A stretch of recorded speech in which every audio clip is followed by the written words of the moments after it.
हर हर महादेव है सभी को। तो आज का है प्रीवियस ईयर पेपर का क्वेश्चन नंबर 21। इससे पहले कि मैंने 1 to लेके 20 नंबर तक सारे क्वेश्चन जो है वो मैं सोल्व करवा चुका हूँ, जो कि 1 मार्क्स के क्वेश्चन हैं। तो वो वीडियो अगर आपने नहीं देखा है तो चैनल पे मैं अपलोड कर चुका हूँ, वो वीडियो जाकर आप देख सकते हो। सारे इंपॉर्टेंट क्वेश्चन और प्रीवियस ईयर पेपर के जो भी इंपॉर्टेंट क्वेश्चंस हैं वो सारे सोल्व करवाए हुए जाके विजिट कर सकते हो और अपने मार्क्स को बूस्टअप कर सकते हो। तो आज का ये वीडियो शुरू करने से पहले प्लीज़ वीडियो को लाइक कर दीजिए, चैनल को सब्सक्राइब कर लीजिए। ओके, तो चलिए शुरू करते हैं क्वेश्चन नंबर 21 से। सो क्वेश्चन नंबर 21 में दिया गया है 2 numbers are in the ratio 2:3 and their LCM is 180। So what is the HCF of these numbers. तो अपने को उन नंबर्स का जो है एचसीएफ फाइंड आउट करना है। एलसीएम दे रखा है 180 और एचसीएफ पूछा है।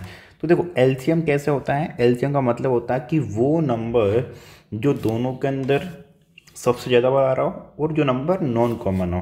ठीक है, तो अपने को दो नंबर्स का रेशियो दिया हुआ है 2:3। 2 numbers are in the ratio 2:3। तो अपन यहाँ पे लिख देंगे let the common factor of number is X. ठीक है, दोनों नंबर का जो कॉमन फैक्टर है वो अपन ने मान लिया एक्स। ओके, तो x अगर कॉमन फैक्टर हुआ तो एक नंबर तो हो जाएगा, फर्स्ट नंबर क्या हो जाएगा 2x, फर्स्ट नंबर हो जाएगा 2x। इसको अपन लिख सकते हैं 2 × x लिख सकते हैं। ठीक है, सेकंड नंबर क्या हो जाएगा, सेकंड नंबर हो जाएगा 3x। ठीक है, इसको अपन लिख सकते हैं 3 × x। अब ये इसका हो गए फैक्टर्स, ये इसके फैक्टर्स हो गए सेकंड नंबर के। तो अब ये एलसीएम जो है इसको अपन एलसीएम कैसे लिख सकते हैं।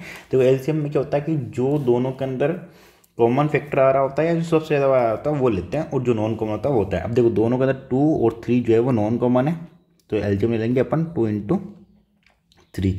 एक्स दोनों के अंदर आ रहा है तो एक्स ले लेंगे। इक्वल टू एलसीएम अपने को दे रखा है 180, तो इक्वल टू में 180। 2 × 3 6 हो जाएगा, 6 उधर जाके डिवाइड हो जाएगा। So X is equal to जाएगा 180 divided by 6 is equal to 6 × 3 = 18, तो 0। तो एक्स का वैल्यू हो गया अपने पास में कितना 30।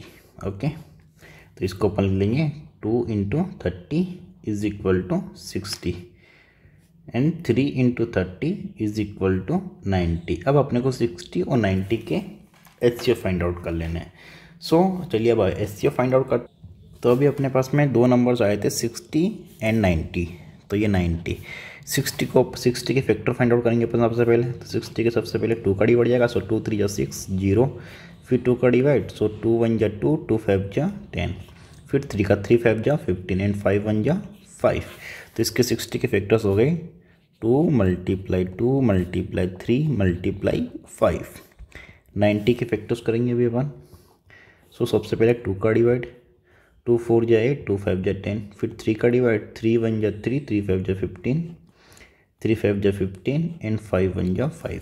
तो इसके फैक्टर्स हो गए 2 × 3 × 3 × 5। अब देखो एचसीएफ में अपन वो नंबर लेते हैं जो दोनों के अंदर आ रहा हो और सबसे कम बार आ रहा हो। तो 2 दोनों में आ रहा है बट सबसे कम बार आ रहा है यहाँ पर 1 टाइम। 3 भी दोनों में आ रहा है पर यहाँ पे आ रहा है 1 टाइम। 5 दोनों में एक एक बार ही आ रहा है तो अपन एक बार और ले लेंगे। सो 2 × 3 6, 6 × 5 30। तो एचसीएफ हो जाएगा 30। सो 30 is the answer for this question. Okay, तो इस टाइप के क्वेश्चन में जब भी अपने को दिया हो तो नंबर का अगर रेशियो दिया हो तो नंबर्स को उनका कॉमन फैक्टर मान लेना है कुछ, देन उनके फैक्टर्स निकाल लो उसके हिसाब से, और जो एचसीएफ दिया हो उसके अकॉर्डिंग जो भी फैक्टर्स अपन ने माने हैं उसके अकॉर्डिंग उसका एलसीएम निकाल लो एल्जेब्रिक वैल्यू के अंदर, और फिर उस एल्जेब्रिक वैल्यू को इक्वल टू रख दो एचसीएफ के। ठीक है, जैसा कि अपन ने यहाँ पे किया। देन एक्स की वैल्यू फाइंड आउट कर ली अपन ने। ठीक है, देन एक्स की वैल्यू पुट कर दो तो अपने पास नंबर्स आ जाएंगे। नंबर्स आने के बाद में अपने को उन दोनों नंबर्स का एचसीएफ फाइंड आउट कर लेना है। कोई डाउट हो तो आप हमें कमेंट कर सकते हैं, कोई क्वेश्चंस हो तो यहाँ पे आप हमें सेंड कर सकते हैं। Now question number 22। सो ये क्वेश्चन है, if 1 0 of the polynomial px 6x² + 37x - k - 2 is reciprocal of the other, then find the value of k। यहाँ पे एक जो जीरो है वो दूसरे का रेसिप्रोकल है, तो अभी अपने को वैल्यू फाइंड आउट करनी है k की। तो इक्वेशन दे रखी है 6x² + 37x माइनस के माइनस 2 इज इक्वल टू 0, ये इक्वेशन आ गई। अब अगर सपोज मान लो कि अगर एक जीरो ए है तो दूसरा जीरो हो जाएगा 1/a, ठीक है। अब देखो सपोज मान लो कि ये तो हो गया अल्फ़ा, ठीक है, और ये हो गया सपोज बीटा, ठीक है। तो अपने पास में एक रिलेशनशिप होता है क्वाड्रेटिक इक्वेशन का कि प्रोडक्ट का, ठीक है, वो होता है alpha multiply beta is equal to C/A, ठीक है। ये इसलिए कर रहे हैं अपन क्योंकि यहाँ पर जब अपन a और 1/a को मल्टीप्लाई करवाएंगे ना तो इनका प्रोडक्ट हो जाएगा 1, तो फिर अपन k का वैल्यू इजीली फाइंड आउट कर सकते हैं, ठीक है। तो यहाँ पर अल्फ़ा और बीटा का वैल्यू ये हो जाएगा, फिर a और b और c का वैल्यू भी अब फाइंड आउट कर लेते हैं। तो इस इक्वेशन के अंदर a का वैल्यू हो जाएगा 6, b का वैल्यू हो जाएगा 37 और c का वैल्यू हो जाएगा माइनस साइन बार तो माइनस और ब्रैकेट में k-2, ठीक है। तो अल्फ़ा बीटा C/A, तो ये हो जाएगा a multiply 1/a is equal to C/A, तो c का value -k-2 divide by a का वैल्यू 6, तो a से a कैंसिल हो गया तो इधर बच गया 1 इधर क्रॉस मल्टीप्लाई हो जाएगा, तो 6 इधर क्रॉस मल्टीप्लाई हो जाएगा, तो 6 इज इक्वल हो जाएगा -k माइनस माइनस प्लस, तो +2, माइनस के को इधर भेज देंगे, 6 को उधर भेज देंगे, तो ये हो जाएगा +k is equal to 2 - 6 is equal to -4, तो k का वैल्यू कितना आ गया अपने पास में -4। सो इस टाइप्स के क्वेश्चंस को इस तरह से करना हो। यही कुछ कंडीशंस के अंदर अपने को प्लस वाला जो सम वाला जो रिलेशन है वो भी अपने को दे सकते हैं। तो रिलेशन होता है alpha plus beta is equal to -b/a। तो अपने को जो सिचुएशन होती है उस पर अपने को कौन सी सिचुएशन कहाँ पे काम करेगी वो अपने को उतना सेंस अपने को आना चाहिए, और वो कैसे होगा, वो होगा प्रैक्टिस से। जितने क्वेश्चंस अपन प्रैक्टिस करेंगे, सोल्व करेंगे, उतनी ज़्यादा अपने को पता होगा कि कौन सी सिचुएशन में कौन सी चीज़ें यूज़ करनी है। तो उसके लिए हम जो है अलग अलग सिचुएशनल क्वेश्चंस चैनल पर डालते रहते हैं, तो वो विजिट कर सकते हो आप टाइम टू टाइम, ठीक है। एंड प्लीज़ वीडियोस अच्छे लगे तो अपने दोस्तों के साथ में ज़रूर शेयर करें। नाउ बढ़ते हैं अगले क्वेश्चन पे, क्वेश्चन नंबर 23।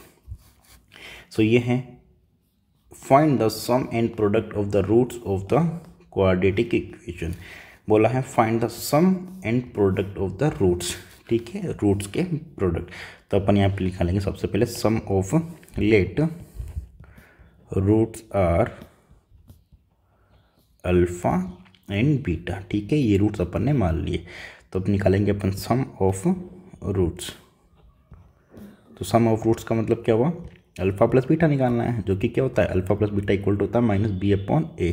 और इस इक्वेशन के अकॉर्डिंग अपने पास में a का वैल्यू हो जाएगा 2, b का वैल्यू हो जाएगा -9 और c का वैल्यू हो जाएगा +4, ठीक है। तो ये a b और c के वैल्यू अपने पास में आ गए। अब alpha plus beta is equal to -b/a, तो ये हो जाएगा -9/a मीन्स 2, तो माइनस माइनस प्लस, तो ये हो जाएगा 9/2, ठीक है। अल्फ़ा प्लस बीटा सम आ गया अपने पास में। अब निकालना है प्रोडक्ट ऑफ रूट्स, तो यहाँ पे लिखेंगे अपन प्रोडक्ट ऑफ रूट्स, ठीक है। आपको वैल्यूज, आपको फॉर्मूलाज आपको पता होना चाहिए। अगर फॉर्मूलाज आपको पता है तो बड़े इजीली आप कर सकते हो। अगर नहीं याद होता तो अपन क्या करते हैं कि इनके अपन रूट्स फाइंड आउट करते हैं, रूट्स फाइंड आउट करने के बाद में उनका सम निकालते हैं, तो वो बहुत लेंदी होता, बट इस तरह से अपन ईजिली कर सकते हैं। तो प्रोडक्ट हो जाएगा alpha into beta is equal to C/A। So C क्या है यहाँ पर 4, तो ये हो गया 4/a मीन्स 2, तो 2 2 या 4, तो ये आ गया 2। तो अल्फ़ा प्लस बीटा की वैल्यू आ गई अपने पास में कितनी 9/2, ठीक है, ये आ गया पहला आंसर। दूसरा आंसर अल्फ़ा बीटा की वैल्यू ये आ गई अपने पास में 2, तो ये हो गया सम, ये हो गया product. So this is the answer for this question. कोई डाउट हो तो प्लीज़ कमेंट करके पूछ सकते हैं।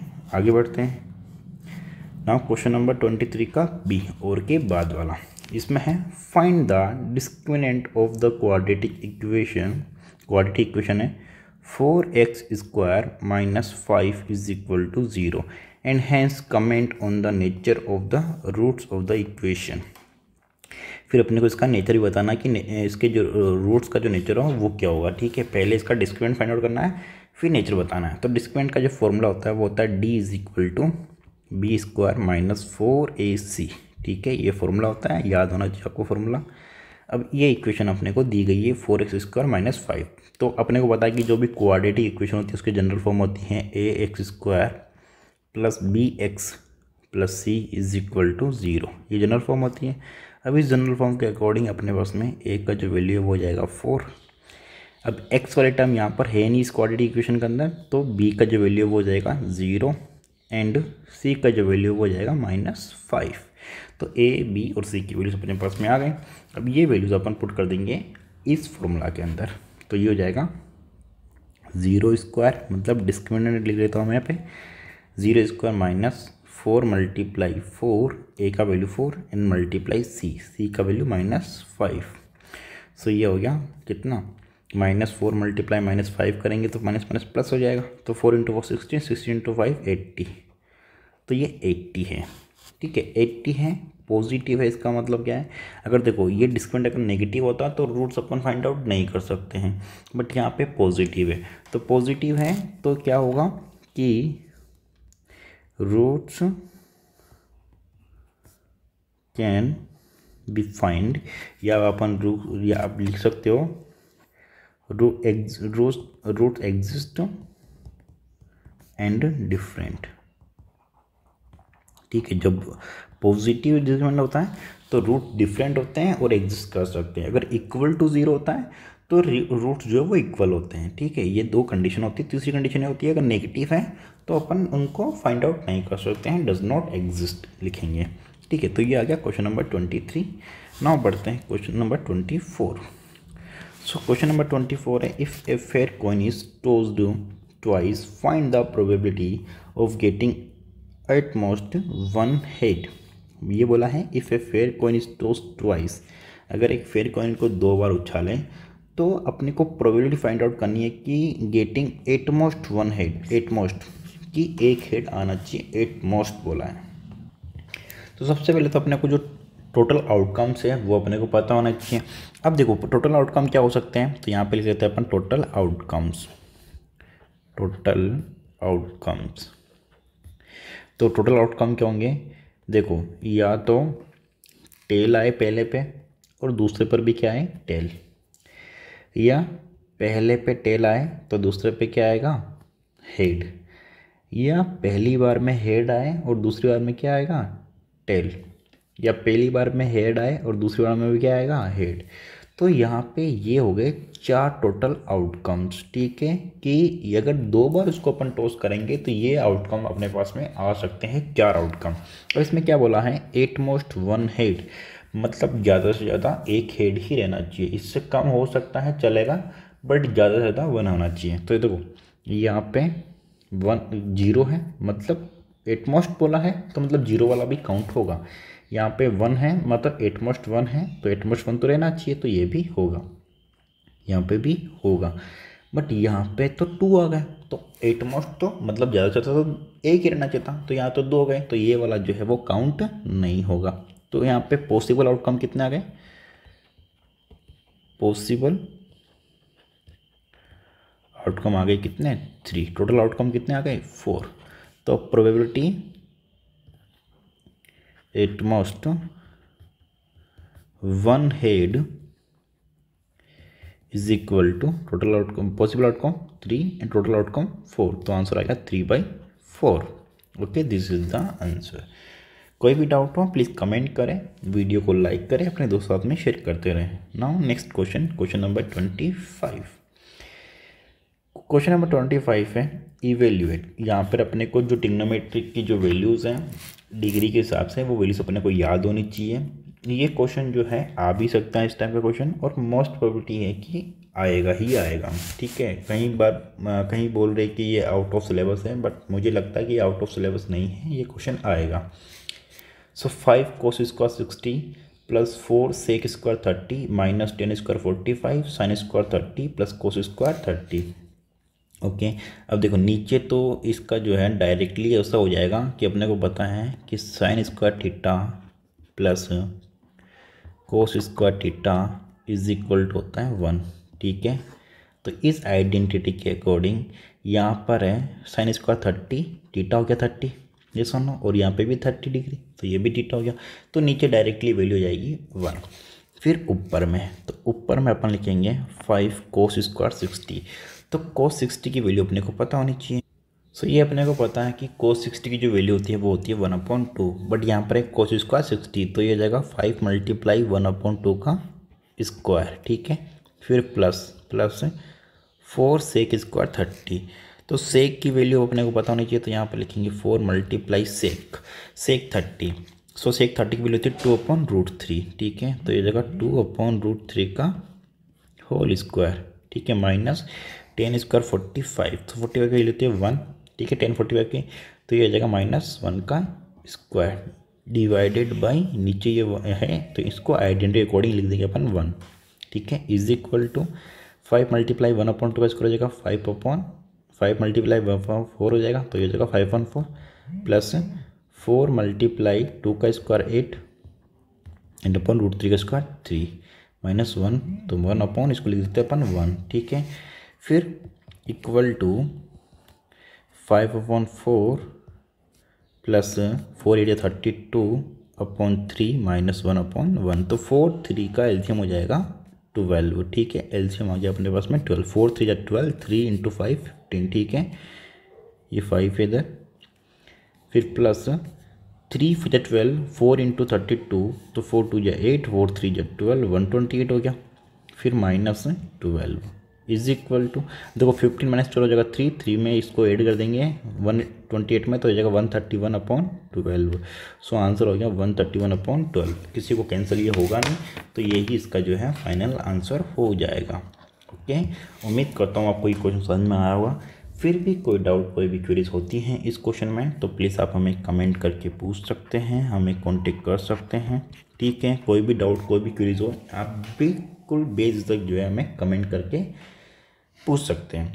I will help you definitely. Okay, so और भी कोई क्वेरीज हो कमेंट करें। बाकी आज के लिए इतना ही, मिलते हैं नेक्स्ट वीडियो के अंदर। तब तक के लिए बाय बाय, टेक केयर और कीप शेयरिंग और videos to your friends. Thank you so much for your support. मिलते हैं नेक्स्ट वीडियो में, तब तक के लिए बाय बाय, टेक केयर।